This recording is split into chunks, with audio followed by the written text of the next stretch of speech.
যে মেয়ের সম্পদ রয়েছে, ধন সম্পদ রয়েছে, এই মেয়েকে ব্যবহার করতে হবে।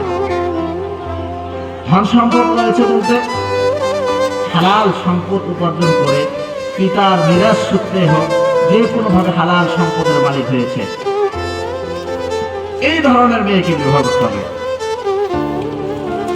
দ্বিতীয় আরেকটি হলো ওয়ালিদ হাসাবিহা, যে মেয়ের বংশ ভালো সে মেয়েকে বিবাহ করতে হবে। কারণ বংশের উপর অনেক বিষয় ডিপেন্ড করে, নির্ভর করে।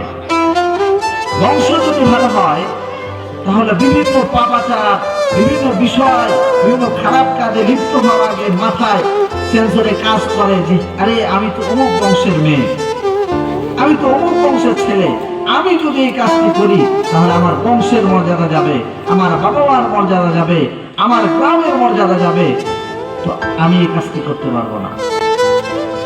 তো বিবাহের ক্ষেত্রে বংশকেও প্রাধান্য দিতে হবে।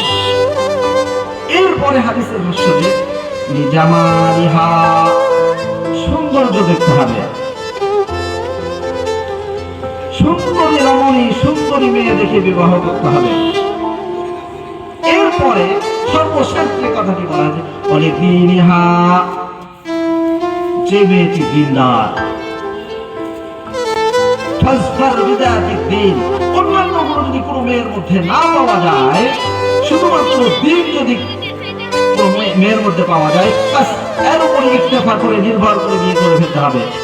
আর যদি বাকি চারটা জিনিস থাকলো কিন্তু দিন থাকলো না, তারই বাকি দাদা রাসূল আকরাম সাল্লাল্লাহু আলাইহি সাল্লাম বলেন তার দুই হাত ধুলাই বসে, তার হাত ধ্বংস হয়ে যায়। তাহলে সহিহ বুখারীর মধ্যে যেই ভাষ্যটি আমরা পেলাম, মেয়ে নির্ধারণের ক্ষেত্রে চারটি বিষয় দেখতে হবে। এবার আসি সহিহ মুসলিমের 3535 3535 নম্বর হাদিস। রাসূল আকরাম সাল্লাল্লাহু আলাইহি সাল্লাম বলেন الدنيا كلها متاع وخير متاع الدنيا المرأة الصالحة। দুনিয়ার সমস্ত বিষয় উপভোগ্য বস্তু, কিন্তু সবথেকে উন্নত মানের উপভোগ্য বস্তু হলো আল মারআতুস সালিহা, নেককার স্ত্রী। যদি নেককার স্ত্রী কোনো মানুষের জুড়ে যায়, কোনো ব্যক্তির যদি নেককার স্ত্রী কোনো ব্যক্তি যদি পেয়ে যায়, তাহলে রাসূল আকরাম সাল্লাল্লাহু আলাইহি সাল্লাম বললেন দুনিয়ার সবথেকে উন্নত মানের উপভোগ্য বস্তু সে পেয়ে গেছে। সুবহানাল্লাহ বলবেন না?